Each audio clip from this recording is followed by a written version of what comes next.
Где ваша база? Да пошел, знаешь. Я заставлю тебя говорить, пацанчик. Ты хрен так мне что-либо узнаешь. Ты мне по-любому скажешь. Ну и что ты мне сделаешь?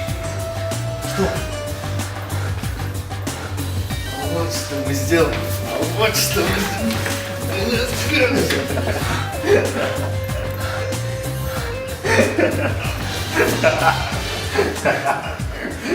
Что смеешься, пацанчик?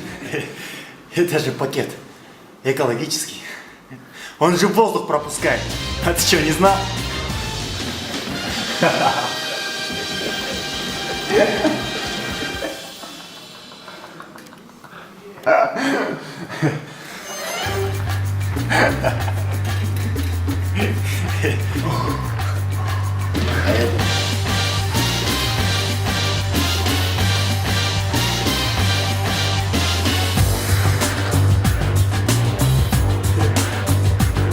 Не надо.